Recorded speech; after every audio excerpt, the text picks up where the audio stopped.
In this second video, we're focusing on how to encourage moral deliberation from players. Last video, we looked at the broader discourse on morality in games and how it relates to a 2009 academic paper written by game scholar Miguel Sicart.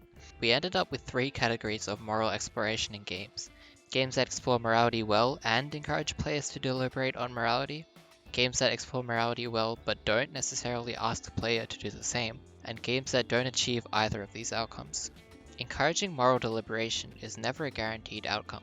Ultimately, no matter what you do as a designer, the player obviously has to actively think over the game's moral content themselves. So this video will discuss three different factors in encouraging moral deliberation that have been used to great success by previous titles. Before that, let's first go over what encouraging moral deliberation necessitates. In the previous video, we discussed Sicart's model of the semantic layer and mechanical layer.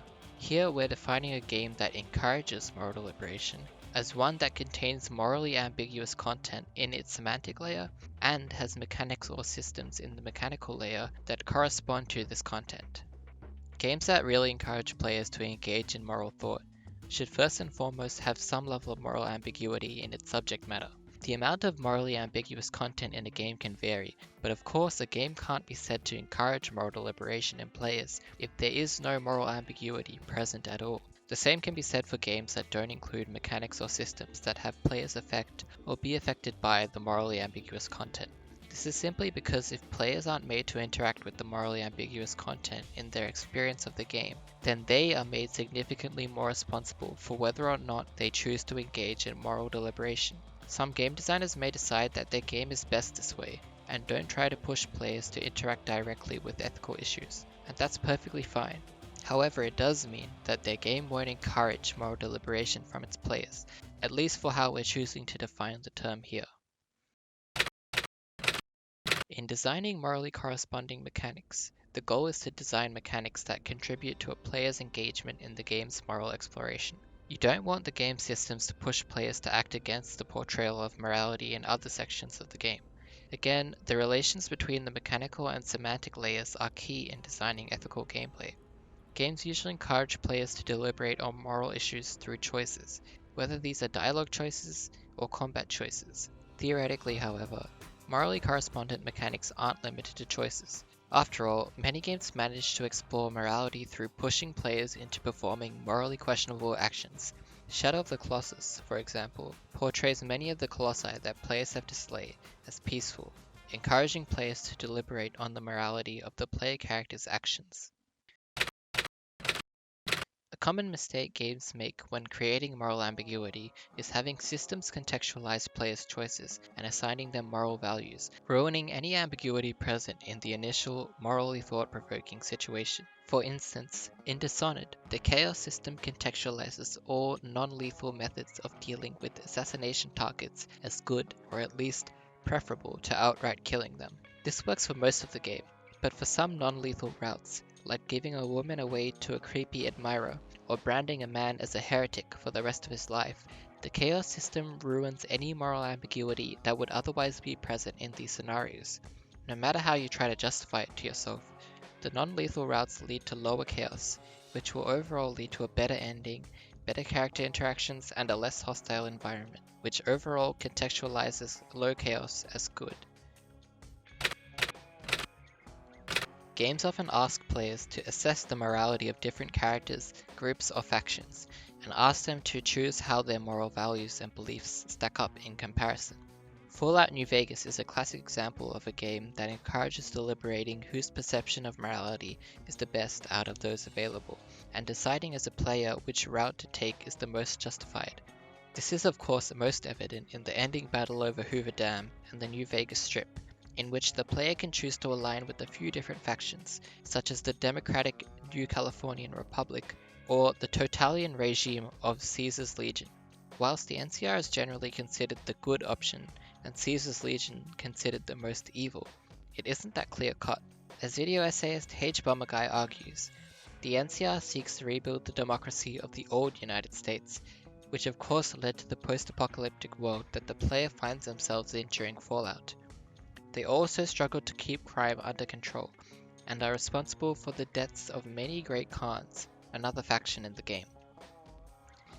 And while Caesar's legion is a vicious dictatorship that kills or enslaves everyone in the towns it takes over, their leader, Caesar, argues that his vision for the future is an empire that replicates ancient Rome, another city that despite its many wrongdoings managed to prosper for a long time. With the options to align with another tyrannical, mysterious leader in Mr. House, or to run the New Vegas Strip independently, Fallout New Vegas exposes players to many different conceptions of morality that not only are thought-provokingly distinctive from one another, but also reflect the state of the world the game portrays. The ending forces the player to take one route or another to reach the game's end. They have to decide which moral values and beliefs they will be a proponent of. Prey 2017 has players assess the motives of various different characters throughout the whole game, as they find themselves receiving mixed directions from different characters who each present their own moral ideal of what the fate of the Talos 1 space station should be. Additionally, Prey's ending judges a number of choices the player makes throughout the game, without the knowledge that these are real choices that the game was keeping track of. One such decision the player makes is in choosing whether or not to give self-incriminating data to Michaela, one of their workers aboard the space station. Players discover that a previous version of their character personally authorized her father's execution, and must decide whether to destroy this evidence or give it to Michaela. To the player's surprise, their choice is acknowledged and considered at the game's end, but not in a simple good versus evil fashion, which I won't describe in too much detail to avoid fully spoiling. Another technique in encouraging moral deliberation is the use of perspective. When players are pushed into assuming significantly unfamiliar perspectives, it can alter their worldview and open them up to new moral values, beliefs, or biases they were hitherto unaware of. In their paper on the effectiveness of video games in training moral sensitivity, Katsarov and others argued that when players assume the perspective of a perpetrator and are forced to commit morally reprehensible acts, they can become more aware of the vulnerability people can have to biases. Additionally, they argue that assuming a victim perspective can increase the player's empathic concern for the relevant victim group. This is argued for on the basis of psychological research that has demonstrated that playing an avatar fosters an identification with this character and can have psychological effects. In Papers, Please, players take on the perspective of an individual who plays the part of both a victim and a perpetrator, as they have to enforce the sometimes cruel and invasive procedures required by their government that employs them as an immigration officer.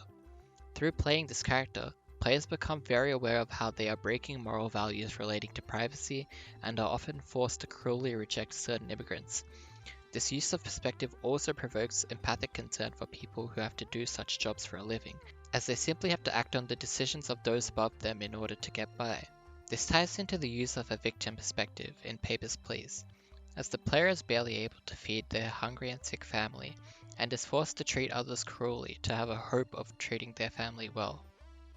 Here, the use of perspective encourages players to deliberate on the morally precarious situations regular people find themselves in, and how judging an individual from a one-sided perspective may not provide you with an accurate assessment on their morality. On the other hand, satirical political simulation game Oligarchy uses its perpetrator perspective of running a corrupt, unethical oil business to demonstrate how people in these positions can be vulnerable to bias. This little city builder-like simulation game sees you constructing oil drills and machinery that cause deforestation and displacement and incite violent rebellions. The player can also donate to politicians, which helps influence them to make decisions that are clearly unethical in many ways, but help your oil tycoon run safely. Pushing players into this type of gameplay can encourage deliberation on the potential catastrophic consequences of unregulated capitalism, or on the warped view of morality that can result from a reckless focus on maximizing profits. Now, there are a myriad of different factors that can be considered when designing games to encourage moral deliberation. Everything from the intricacies of designing varied consequences to players' actions to designing ethically engaging narrative worlds. However, when thinking about why we should explore morality in games, we arrive at two answers: entertainment and education. Moral engagement can often create intriguing and evocative experiences. I think this idea is quite clear to most of us, and has been demonstrated at length elsewhere. But what about teaching players about morality? What about trying to make them better people? For the final factor in encouraging moral deliberation, we're going to discuss the implementation of knowledge and experience that is easily transferable to real life, as I'd argue that leaving players with moral messages or thoughts that can be related to in real life is a key aspect of encouraging moral deliberation, and in turn, exploring morality better.